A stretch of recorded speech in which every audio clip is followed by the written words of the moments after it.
What's up, everybody? Big Herc 916, and you tuned into another fresh out interview. Make sure you hit that subscribe button, that like button. You know we about that real here, and we got a special guest with us today, Jere'My from Houston, one of our first interviews from H-Town, and he's going to share his story and give us some insight on what he's been through and what he's doing now. So, Jere'My, man, tell the people a little bit about how you grew up, where you're from, and a little backstory. Yeah, so I grew up in San Antonio, Texas, and so I came from a two-parent home. We lived in the hood, and I mean, that's where I first got introduced to all the trouble that I kind of started getting into. And they tried to move me out of the hood, but it just stayed in me. And so, I mean, I had two good parents, still married till today. Oh, you wow. know, and a lot of kids don't get that. And I know I was blessed in that aspect. So they tried to move me out the hood, move to the better side of town in San Antonio, but I continued to act a fool. And I was just in them streets bad, and I caught my first felony at 17. I remember sitting on that bunk in county praying, God, if you let me out, I won't do it again. And by 19, I caught my second felony, and I was on my way to do 5 years in the Texas Department of Criminal Justice. So, what would you say was like the pull to the streets? Because I had a two-parent household to a degree, stepdad, mom, and my mom always stressed school, education, and stuff like that. But I still, the lure of the streets, man, just the hustle, the big homies, I wanted to, once I got exposed to that, it had a strong pull on me.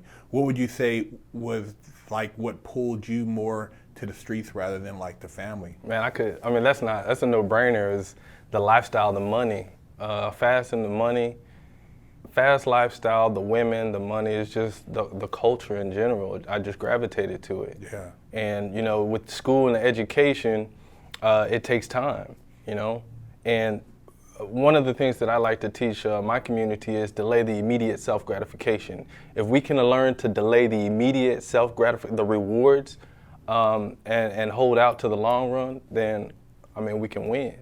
But we want that right now. Like, I don't want to go to school. I don't want to do that. I want to go get that money right now. And so I think that's what it was for me. That's what pulled me to the streets and the crime and everything that I was doing out there. Do you think that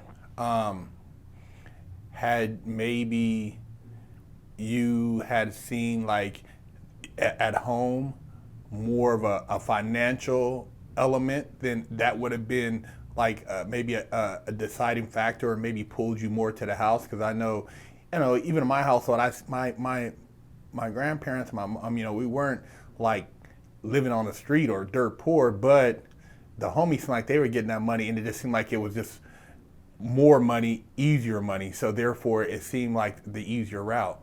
Yeah, I think that if we could learn to educate our kids, not just educate our kids about financial literacy, educate them in the school and in the home together, like collaborate. We don't get that. Exactly. We just don't get that. And unfortunately, in lower income minority communities, we don't have a lot of families that are just rich or owning businesses and can teach our youth the tricks of the game. And so I think that if I had that financial literacy education at home, and then coupled with the school and the education, not blaming anybody. Yeah, of course. But we just need that. Other communities, other people, they get that.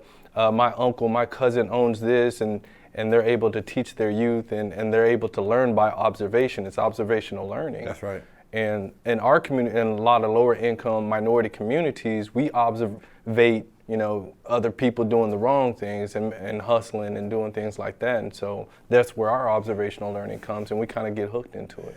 I have to totally agree with that, because I know I tried to start several businesses before I sold drugs, but I didn't know nothing about like an LLC, business license, how to outsource, like, getting silk screen done for t-shirts. Nobody in my family had their own business. Everybody just worked.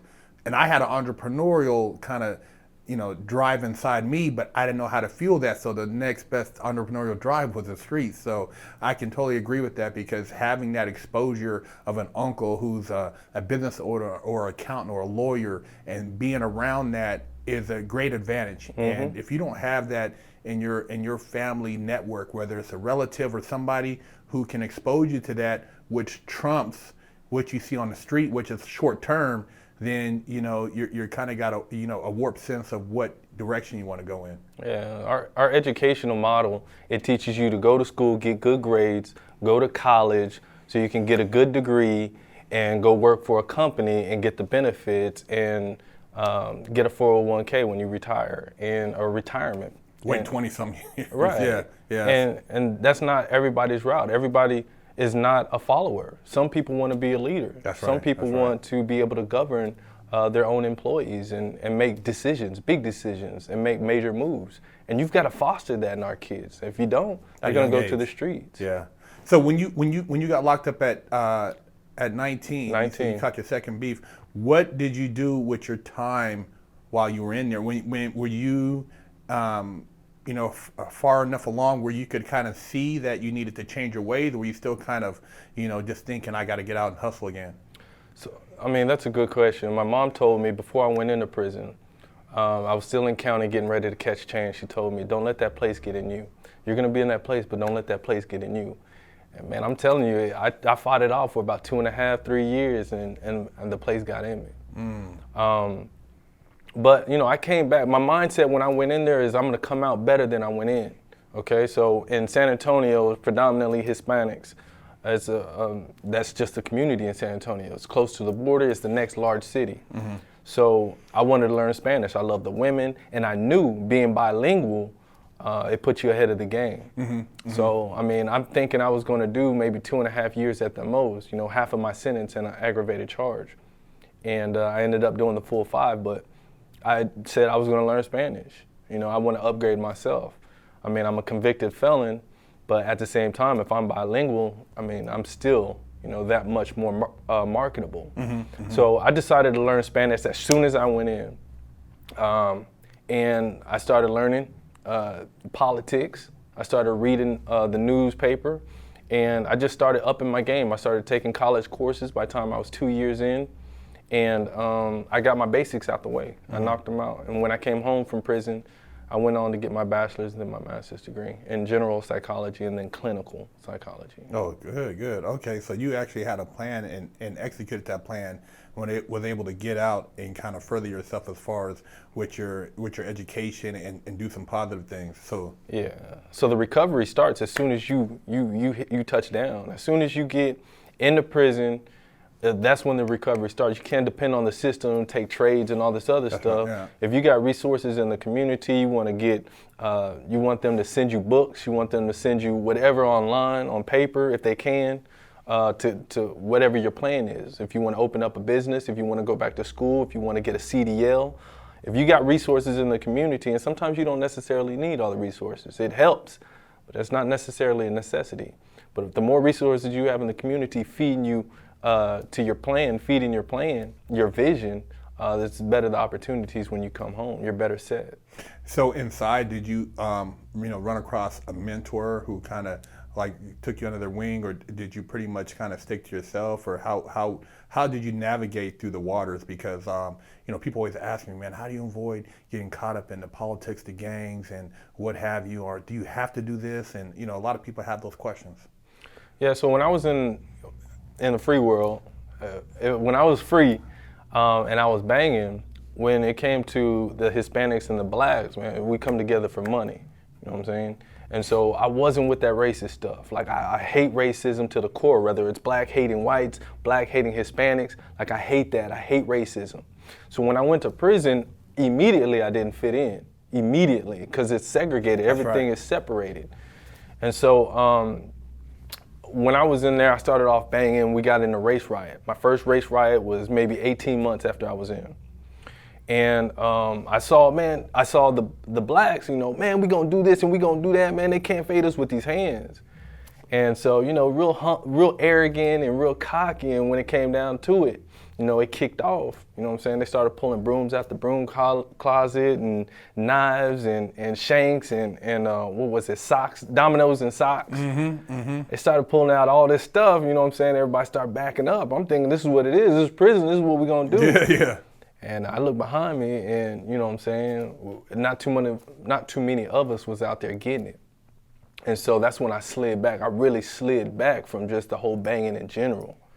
And, that's when I started going in my path, my direction, started studying my faith and my religion, started studying my schools because I was getting ready to go into taking the college courses. So I started going and reading and studying. So that's when I kind of peeled off away from that incarcerated, that mindset, institutionalization. And I tell people the hardest thing in prison is not to buy into what they try to condition us to be. And when they start calling you by a number or you start referring yourself as a convict or an inmate, I fought that. I always said that I was just passing through. You can call me Mr. Timmons, Big Herc, but I'm not, 1745, blah, blah, blah. I never conditioned my mind, because once you buy into that and you buy into like the whole prison mentality, you see it. I see guys on the street, socks pulled up high, shorts down here. I said, oh, he did time. Or the way a dude walks and he's still carrying like a Smart and Final bag in his hand or a little, I said, like, damn, dude is still on that time. I see some guys wearing some pants and they'll tuck their pants in their socks. And, that's just a sign like you're ready for anything. Yeah. It's a certain way, certain swagger. Even in the gym, I see a guy do an exercise and he'll walk around the whole thing. I'm like, he's like walking the yard, So, there's a lot of things that's the hardest part. I tell guys is not to let that get you, because you don't want to normalize that. You want streets to be normal. It's not normal, like you said, to be in an environment where people just hate each other just because, or for it to be that inhuman. And so to not buy into that, you got to really fight that. And I know I had a lot of issues because a lot of people were like, they want you to kick it and be a certain way. And when you're a strong individual, it goes against the grain of the flow of what the system's trying to implement. Yeah, and I faced that a lot. I remember my first time, it was a violation because I said I wasn't going to, conform to the norm of everything that was going around. And so we were supposed to do something a certain way, and I wasn't with it. I went against the grain. I had to backdoor three of the homies, and for 60 seconds each. And so that was the first time. But I just never forget. I was almost traumatized on that first riot. I got stabbed twice. And I was mad at my own people. And so that's when I kind of peeled off and I started, doing my own thing. It's really awakening to hear somebody say that, because, a lot of guys out here on the streets, man, they got a warped sense of what it is, and they think like the homies, you see the videos and everybody's, grouped up and this and that. And I tell dudes, it's not like that in prison. Half the dudes in there, you think that have your back ain't cut like that, and it's not. It's a false reality, and you buy into that. Once you go through the system, I felt like I was bamboozled. Once I really got to the pen and I started thinking 120 months, and I started looking around, and I'm like, dude, what was I thinking? Yeah. You know what I mean? I'm like, this is it, and then you hear that. I see have bad dream. You hear that door click, and you're like, oh man, time to. You know what I mean? It was like, dude, it's not cool. And they sell it, and everybody, all the especially gangster rappers, and they got the youngsters looking up to it. And it's like, dude, why are you promoting that? Why are you promoting the RICO? I got this. Don't nobody want a RICO or no conspiracy or CCE. No. Dude, you're talking 20-something years. 20-something years. Who wants that? And like you said, you see today, like you said, for the riot kicks off, you don't know what's gonna happen. Dude, lock and sock, shanks and all this stuff, man. And it's like, dude, it's a horrible experience, man. And, for our young people to think that that's part of the normal, growing up process is not right, man. Yeah, I hear a lot of tough talk. I work inside the juvenile probation department out in Harris County, and I'm in there sometimes volunteering, and then I'm meeting kids when they come out into the community, and they're pretty rough around the edges. And so a lot of them got a lot of tough talk. And they say, hey, I'll die for this and this, that, and the other. And I'm thinking to myself, man, I did 5 years. I couldn't imagine doing 50. The next time I catch a felony, I'm not doing that. But if I were to catch a case, someone touched my child or something like that, I had to go there. Yeah. I catch a case, I'm looking at 25 to life. That's off the rip because that's 3 strikes. You know what I'm saying? So I know what it's like for people to have alphabets behind it. They got life. They got life. They got that alphabet. I was with a celly. He had 60 years aggravated. And coming from one of the South America gangs. I don't want to put it out there, but I mean rough. He had 60 years. He said, man, I'm going to do 15, 20, and I'm gonna go ahead and do something crazy so I can get off. I mean, that's the type of mentality that are inside those prisons. Like, they don't care. Yeah. You know? It's you know, I've had like OGs like come in and, you know, they're like, man, Big Herc, man, dude, I wish I had another chance. I got this life. I'm trying to get off me. He's like, dude, you know, hope they change the law. Something happened. And they're just like praying. These dudes are literally crying, you know, wishing they can get up out of there, man. And so, you know, they're like, you're short timing with 10 years. I'm like, short timing?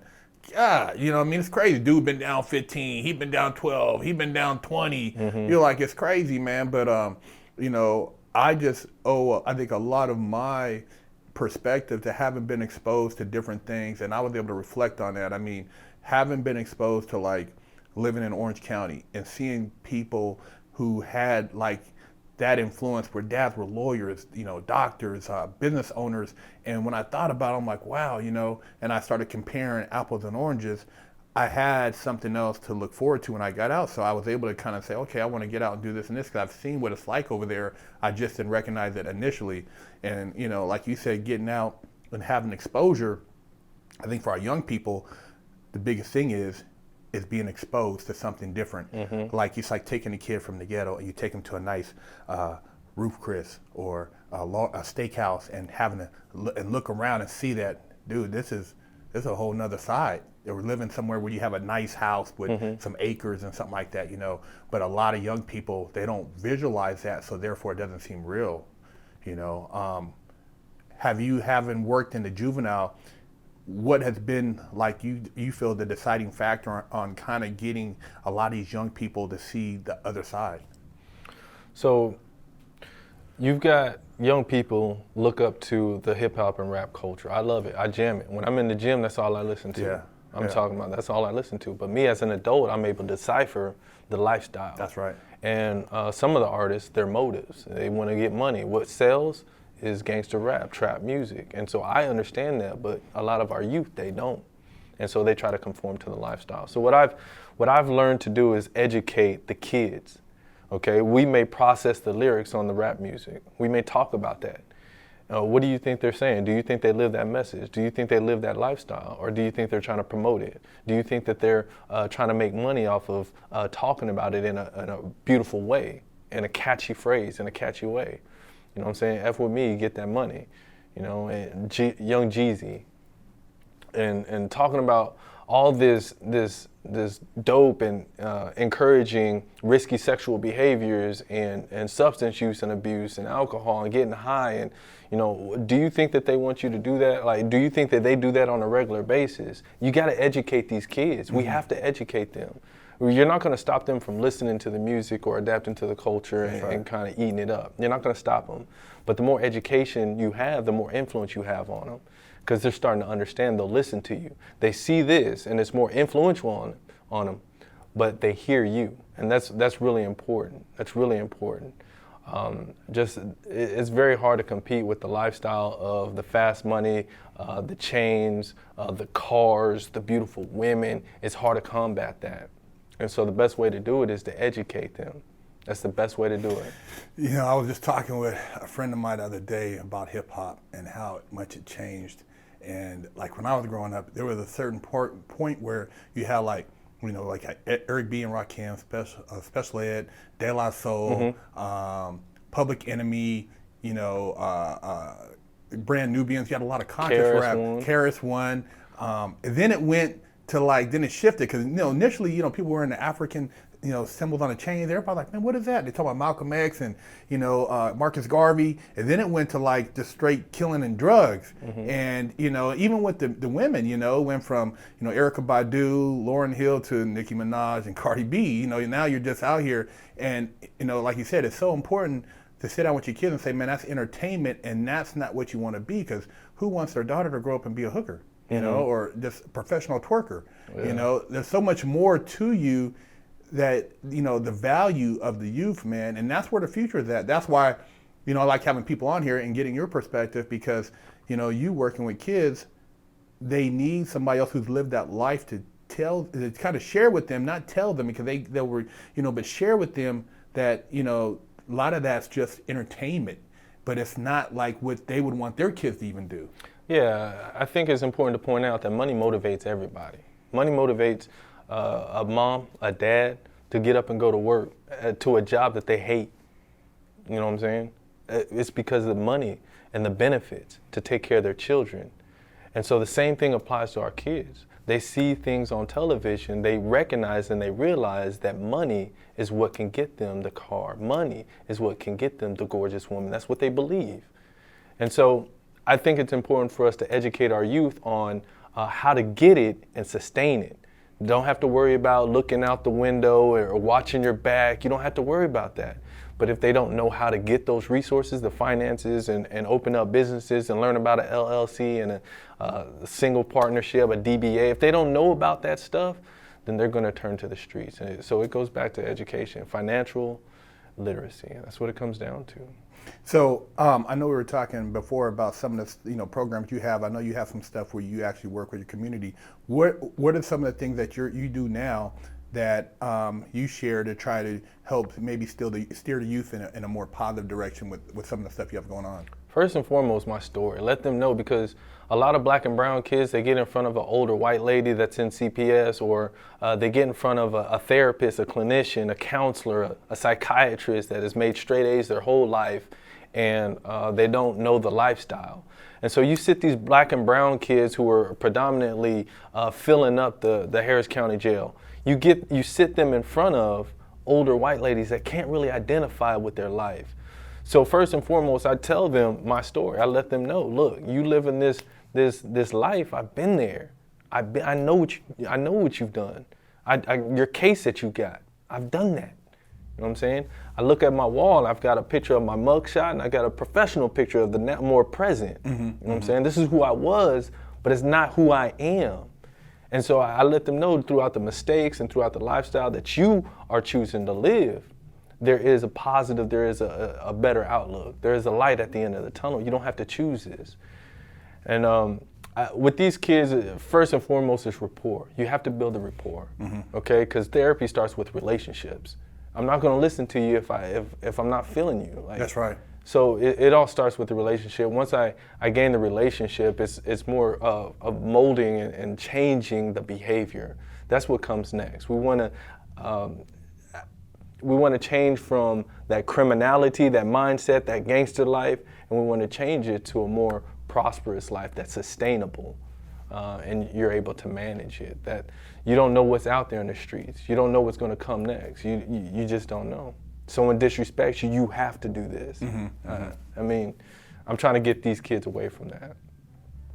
One of the worst cases that I ran into, it just broke my heart. I was working with a kid, and he said that, man, I'm not going to rob no cash stores, the check cashing stores. I'm not going to rob no more. I'm done with that. I'm going to kick door trap houses. And it broke my heart, man. He got sentenced to 10 years, aggravated on a robbery charge, had pistols and guns, and it broke my heart. It broke my heart. And so if we can have less of that, and if I can do anything to stop that from happening, that pipeline to prison, that pipeline to that institution, if I can do anything, that's what I'm here for, because I've been there, and I ain't gonna do it no more. So Jeremiah, I want to ask you a serious question, man. Based on what you see going on culturally in society, you know, in the various communities that you've been through, what do you think it would take to change the economic situation, the social situation of, you know, black and brown people in general, to pull themselves out of where they are in society, as far as to try to level out the economic disparity? What do you see being the major factor there? So The first thing especially for Black minority communities, first thing, I think that we need to make it a point of our immediate interest to make sure that the fathers stay in the children's lives. I mean, the parents, the divorce rate is 50% across the board, white, Black, Hispanic. Divorce rate is 50% in America. But in our families, in those homes, the fathers are not present. And so I think that's the first thing. We need to keep our fathers in the lives of our children. Mm-hmm. The second thing I think is financial literacy, teaching our kids about money. Because if they don't know any better, they won't do any better. And so that's the second thing. And the third thing as a collective, I think that we need to, first and foremost, we need to be standing together. We need to be on one accord, and not Black Lives Matter with their different points of views and their ideas and what they really stand for under the core, and then the Black Panther Party that is very small, but it's there, and then you've got these different parties and within the Latino community as well. You've got these different, but we need to be on one accord because we are an oppressed people, but that doesn't mean that we are the victim. And so we aren't the victim. I can tell you this. Me being a Black man in the South with convictions on my record, I'm doing extremely well for myself. Speaking with the utmost humility, I'm doing extremely well for myself. So what does that tell me? For one, I learned how to code switch, but for two, I've learned how to navigate the game. And if we don't teach our kids, our young people, if we don't teach them how to navigate the game, and our parents may not know all about the economics of this country. And I get that. And so that's why me as a resource, I'm putting content out there to help kind of educate and inform families. But that's what I think in my humble appearance. What about you? No, I would agree 100%. And I think one of the biggest factors is us not accepting that we're so weak that we are dependent on somebody else to bring us up. You know, like you said, the victim mentality.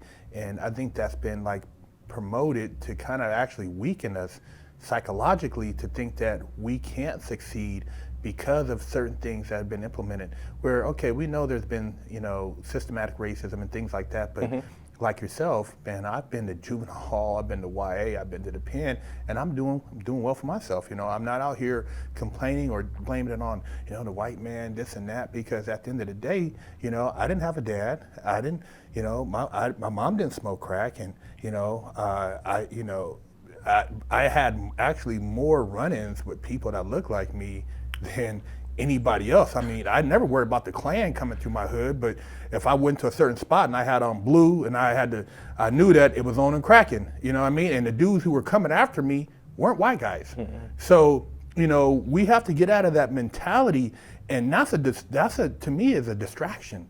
You know, the real problem is us having the confidence and realizing that, hey, we can make it happen. If you know that this is a game of chess and you're not playing checkers, and so you understand how you're perceived, then just use the tools accordingly. Use the game accordingly. You know, don't let it, you know, emotionally affect you to the point where you now are saying, I can't do it because of this. Because like you said, you're down south, I'm in California.